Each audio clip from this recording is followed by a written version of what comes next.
This is Coach Ranchod from the Ranchod Law Group, and today we're going to talk about employment-based green cards and the first step in the employment-based green card process.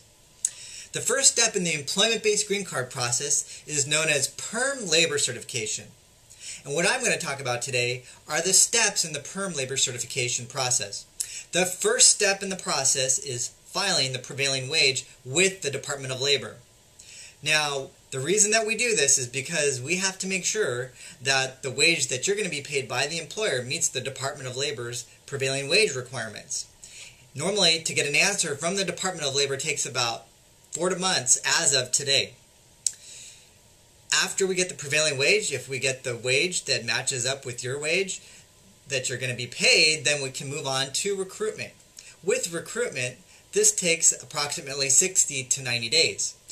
And the recruitment process ensures that there's no qualified U.S. worker that is able to meet the job requirements for your position. If there is someone who does meet the requirements, then your employer needs to call them in for an actual interview to verify whether or not they meet the requirements.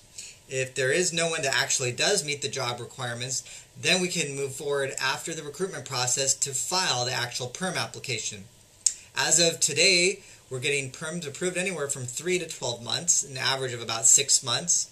Now, if there's an audit, that'll draw out the process approximately a year or longer. After the PERM is approved, you can move on to the second step and the third step, the I-140 filing, and then the I-485 filing, which I'll talk about in the subsequent videos. I want to thank you for taking the time to watch this video. By watching this video, you're bettering yourself, you're trying to improve yourself, which eventually improves the United States as a whole. And I want to acknowledge the fact that it takes a lot of courage to immigrate to the United States, leave your family behind, leave your friends behind to improve your life. Thanks again, and I look forward to seeing you in your next video.